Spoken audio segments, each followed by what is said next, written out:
BRS party నుంచి గెలిచి party ఫిరాయించిన తర్వాత కడియం శ్రీహరి బీఆర్ఎస్ పైన బీఆర్ఎస్ పార్టీ నాయకత్వం పైన తీవ్రమైనటువంటి విమర్శలు చేస్తూ వస్తూ ఉన్నారు. కూతురు పైన, అల్లుడు పైన, కొడుకు పైన, ఇప్పుడు డైరెక్ట్గా పార్టీ ప్రెసిడెంట్ కేసీఆర్ పైన కొన్ని వ్యాఖ్యలు చేశారు. నిన్న ఘాటైనటువంటి వ్యాఖ్యలు చేసినటువంటి పరిస్థితి.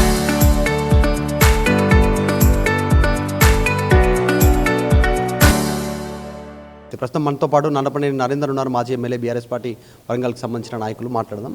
కడియం శ్రీహరి ఈ మధ్య కాలంలో అంటే అనేది పార్టీ ఫిరాయింపుకు సంబంధించి స్పీకర్ దగ్గర చర్చ నడుస్తుంది, వేటు పడుతుంది అని చర్చ నడుస్తున్న నేపథ్యంలో కోర్టులో మీరు అప్పీల్ చేసిరు, కాస్త ఘటన వ్యాఖ్యలు చేస్తున్నారు. ఎవరికి జాతిపిత అనేటువంటి ఆ వర్డ్స్ కొంచెం హార్ష్ వర్డ్స్ మాట్లాడారు నరేందర్. ఫస్ట్ ఆయనే అవినీతిలో అర్షద్ మేహతా అంత స్థాయివాడు. రాజకీయ కుట్రలు చేయడంలో కడియం శ్రీహరి అంతా కుట్రలు చేసేటువంటి మనిషి ఇంకెవరు ఉండరు భారతదేశంలో. ఈ రెండింటికి ఆయనే అర్హుడు. కాబట్టి కేసీఆర్ జాతిపిత కాదని నువ్వు అంటాను. మరి ఎవర్రా బై జాతిపిత? భారతదేశాన్ని సాధించినటువంటి గాంధీ, దేశ ప్రజలు ఇచ్చుకున్నటువంటిది గాంధీ జాతిపిత అని చెప్పి, అదేవిధంగా తెలంగాణ కోసం కొట్లాడి చావు నోట్లో తలబెట్టి తెలంగాణ సాధించి 10 ఏళ్ళు సుభిక్షంగా పరిపాలన చేసినటువంటి నాయకుడిని తెలంగాణ ప్రజలు ఇచ్చినటువంటి మాట తెలంగాణ జాతిపిత అని. మరి జాతిపిత నీ కాంగ్రెస్ పార్టీ సీఎమా, నువ్వా, నీ కుటుంబ సభ్యుల, ఎవరు? తెలంగాణ రాష్ట్రం నుంచి మూటలు మోసుకపోయి ఢిల్లీలో ఇచ్చేటువంటి వాళ్ళు మీరా? మరి జాతిపితలు మీరు తెలంగాణ ఉద్యమంలో AK-47 పెట్టుకొని ఉద్యమకారుల మీదకి బయలుదేరినటువంటి నాయకుడు మీ నాయకుడు. తెలంగాణ ఉద్యమంలో లేని వాడివి, ఏమాత్రం జై తెలంగాణ అననోనివి నువ్వు కడియం శ్రీహరి. అటువంటిది మా త్యాగాల పునాదుల మీద, మా యొక్క హక్కుల మీద నువ్వు 3-4 నెలల్లో తెలంగాణ వస్తుందనంగా నువ్వు బీఆర్ఎస్ పార్టీలో జాయిన్ అయ్యి నువ్వు లేనిపోని పెట్టి ఇబ్బందులు చేసి డిప్యూటీ సీఎం పదవిని అనుభవించి 2 సార్లు ఎమ్మెల్సీ, ఎమ్మెల్యే, ఎంపీ, నీ కూతురు ఎంపీగా టికెట్ తీసుకున్నావు నువ్వు. మరి నీది నోరా తాటిమట్ట? గిన్నె అబద్ధాలు చెప్తానో నీ వయసుకు ఇదేదైనా తగునా? నీ నాలుకను యాసిడ్ పెట్టి కడిగినా కానీ నీ నాలుక సాఫ్ కాదు, నీ అబద్ధాల నాలుక. కడియం శ్రీహరి నీ చరిత్ర అంతా కూడా రాజకీయ కుట్రలే, వెన్నుపోటు దారునివే నువ్వు. ఇలా అవినీతి అంటున్నావు. మరి వాళ్ళ గన్పూర్ చౌరస్తాలో ధర్నా చేసింది ఏ అవలగాడు? లిక్కర్ స్కామ్లో ఎటువంటి స్కామ్ లేదు, నిజాయితీగా కేసీఆర్ గారిని నిందలు వేస్తున్నారని గన్పూర్ చౌరస్తాలో ధర్నా చేసిన అవలగాడేవారు. మరి 1,00,000 కోట్ల కాళేశ్వరము అవినీతి జరిగిందని ఇప్పుడున్నటువంటి కాంగ్రెస్ వాళ్ళు నీతో సహా అంటున్నారు కదా. ఆనాడు 100 బస్సులు పెట్టి కాళేశ్వరం ప్రాజెక్టు దగ్గరనే సభ పెట్టి మాట్లాడిన అవలగాడేవాళ్ళు. ఇది చెప్పాలి కడియం శ్రీహరి. నువ్వు రాజకీయ పార్టీలను సిమ్ కార్డ్ పోర్ట్ చేసినట్టు చేస్తాను. నువ్వు తెలుగుదేశం నుంచి బీఆర్ఎస్ నుంచి కాంగ్రెస్, ఇక నీకు మిగిలిన పార్టీల్లో ఒకటే అది కంకి కొడవలి పార్టీ. అల్లకు కూడా పోతే ఇక నీ అంత బూమ్రంగి ఎవరికి ఉండదు. ఇక నీ అంత రాజకీయ పార్టీలు మానోడు ఎవరు ఉండరు. నువ్వు అవినీతి పరునివై ఉండి పెట్రోల్ బంక్ ఎవరిది?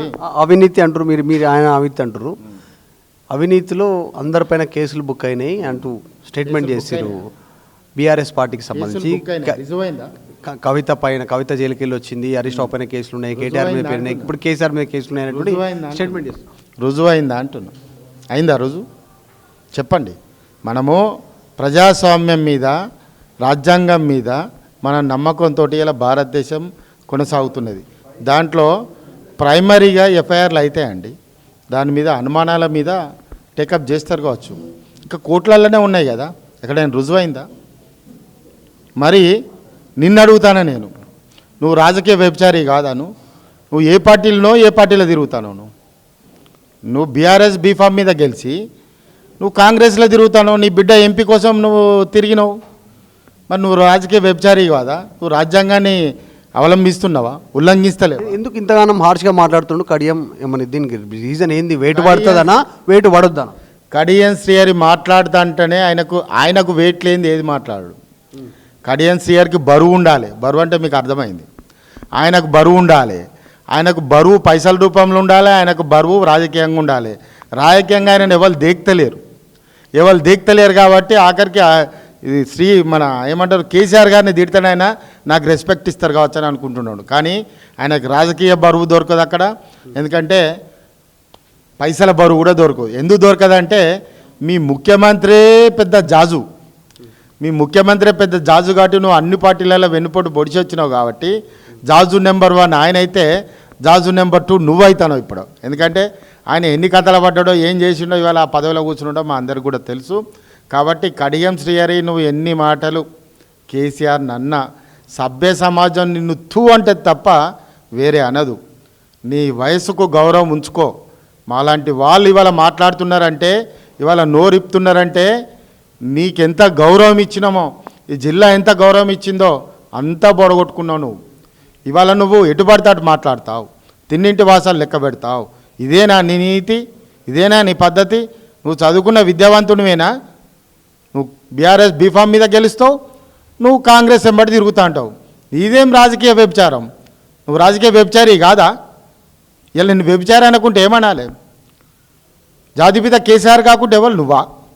నీ కుటుంబమా? నీ రేవంత్ రెడ్డా? ఎవర్రా? ఎవరు జాతిపిత? కేసీఆరే జాతిపిత.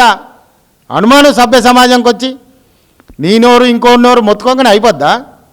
చెప్తాం మీ సంగతి అంతా. ఏం చేస్తారు నెక్స్ట్ కార్యాచరణ ఏమైనా ఉందా? సీఎం మాట్లాడిండు, సేమ్ యాజ్ ఇట్ ఈస్గా కడియం శ్రీహరి ఫాలో అవుతుండు.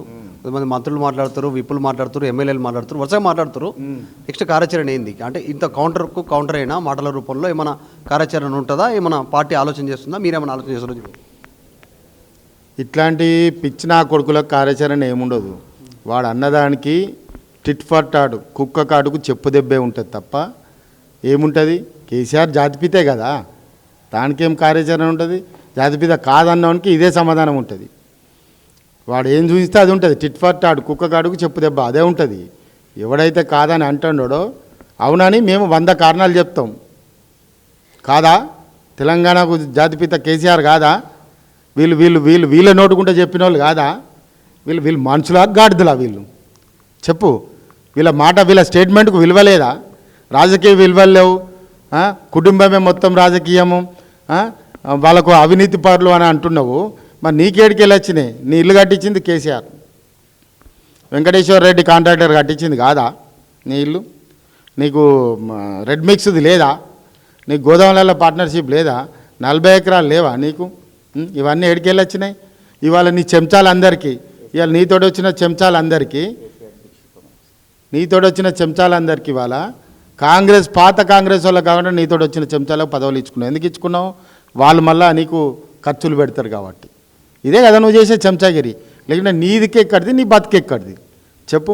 నువ్వు ఎంతసేపు ఎదుటోని మీద ఏడవడం అన్నది ఇవాళ నిజంగా కూడా నువ్వు మాదిగ జాతికి కూడా అన్యాయం చేసినావు. ఆ రోజు చంద్రబాబు నాయుడు బూట్లు తుడుచుకుంటూ నువ్వేం చేసినావు? మళ్ళీ ప్యారలల్గా ఇంకొక ఎంఆర్పిఎస్ని పెట్టినావు.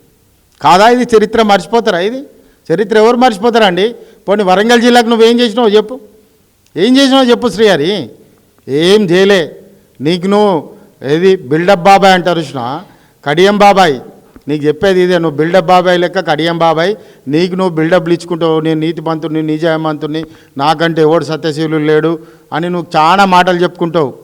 నీ అంత క్రిమినల్ ఎవరు లేడు. నీకు కసాబ్ కంటే క్రిమినల్ నువ్వు. అంత క్రిమినల్ నువ్వు. మాదిగా జాతిని దొక్కినావు, ప్రజల్ని దొక్కినావు, నమ్ముకున్న వాళ్ళని దొక్కినావు, నమ్మించి వెన్నుపోట్లు పొడిచినావు. నీ రాజకీయ జీవితమే అది. కాబట్టి ఏమంటారంటే పాలోని పగ కాట్లకు పోయినా పోదంట. కడియం శ్రీహరి యొక్క రాజకీయ కుట్రలు కూడా కాట్లకు పోయినా పోవు. రైట్. నన్నపనేని నరేందర్ నిన్న కడియం శ్రీహరి చేసినటువంటి వ్యాఖ్యలకు కౌంటర్ ఇచ్చే ప్రయత్నం చేశారు. గతంలో కేసీఆర్ గురించి వచ్చినటువంటి అవినీతి ఆరోపణలపైన తప్పుగా ఆరోపణ చేస్తూ ఉంది కాంగ్రెస్ అని, మద్దతుగా ధర్నా చేసింది ఎవరు? నువ్వే కదా అనేటువంటి స్టేట్మెంట్ చేస్తున్నారు. గతంలో పొగిడింది నువ్వే, పదవులు అనుభవించింది నువ్వే, ఈరోజు విమర్శలు చేస్తుంది నువ్వే. నీ గురించి వరంగల్లో తెలియనటువంటి వారు ఎవరు అనేటువంటి స్టేట్మెంట్ చేస్తూ ఉన్నారు. తీవ్రమైనటువంటి వ్యాఖ్యల రూపంలో ఇట్లాగే టిట్ ఫర్ టాట్ ఆన్సర్స్ ఉంటాయనేటువంటి నన్నపనేని నరేందర్ చెప్తా ఉన్నారు. వీడియో జర్నలిస్ట్ జాఫర్తో Madhu Malgadkar, Hyderabad. Local to global news at your fingertips. మీ చేతిలో ఒక ఆయుధం. Download raw TV app.